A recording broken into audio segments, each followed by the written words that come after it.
Salut mon pote, chaque semaine, Passibet retrace la carrière d'un footballeur et cette semaine on s'intéresse à une footballeuse. Salut les amis. Tu l'as reconnue, c'est Keira Hamraoui, la joueuse du PSG. Son nom fait la une des journaux pour des affaires extrasportives. Mais qui est-elle? D'où vient-elle? Voici son histoire.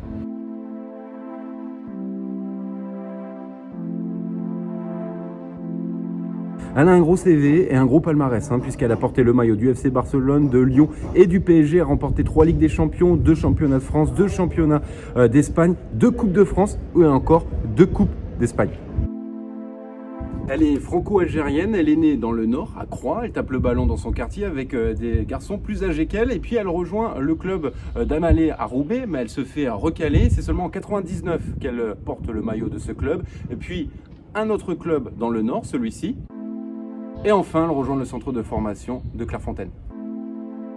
Elle porte le maillot d'Hénin-Beaumont et elle se fait remarquer lors d'une rencontre face à l'AS Saint-Etienne. Elle marque un triplé. Les dirigeants stéphanois lui proposent un contrat. Elle rejoint donc le Forêt.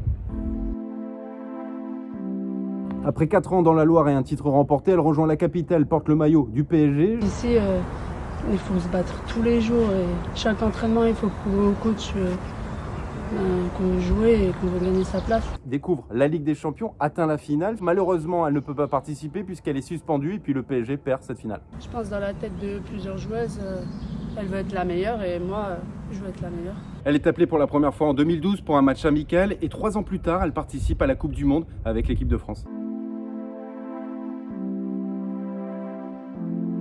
Nouveau transfert pour elle, direction Lyon. Là-bas, elle étoffe son palmarès. Elle joue régulièrement les 2 premières saisons. C'est une titulaire indiscutable. Et puis, peu à peu, elle va perdre du temps de jeu. Et elle ne va pas figurer sur la feuille de match pour les finales de Ligue des Champions. Et là, elle comprend qu'il faut qu'elle aille voir ailleurs. Elle décide de tenter l'aventure à l'étranger. Elle signe un contrat au FC Barcelone. Nouvelle aventure pour elle. Et la milieu de terrain s'éclate là-bas puisqu'elle a énormément de temps de jeu. Est titulaire indiscutable. Atteint même la finale de la Ligue des Champions. Une nouvelle fois, elle est suspendue. Elle ne peut pas participer à la finale. Ce sera une finale perdue.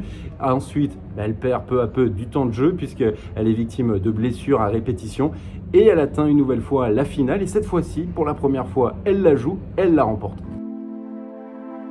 De nombreux clubs sont intéressés par son profil. Finalement, elle souhaite retourner en France. Elle signe dans son ancien club, le PSG, jusqu'en 2023. Je suis vraiment très fière de revenir au Paris Saint-Germain.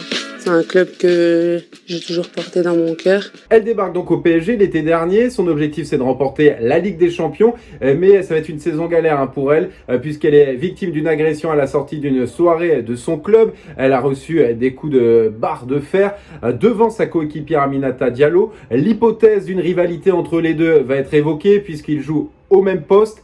Mais l'enquête piétine, Aminata Diallo va être placée en garde à vue. Sa coéquipière Aminata Diallo est sortie de garde à vue après 35 heures dans les locaux de la police judiciaire.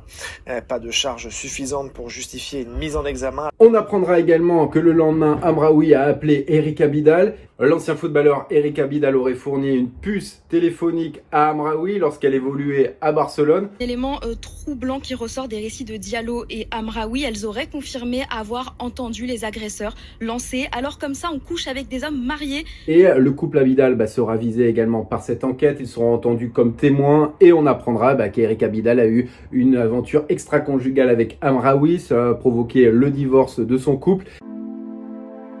L'ambiance au sein du vestiaire est très compliquée et très tendue. L'avocat d'Hamraoui dénonce l'attitude de ses coéquipières puisqu'elle l'isole et puis elle ne lui donne pas le ballon à l'entraînement et aussi dénonce l'inaction du club. Et puis en équipe de France, elles jouent aussi ensemble. Par exemple, Katoto, Diani, on se souvient de leur célébration en hommage à Aminata Diallo.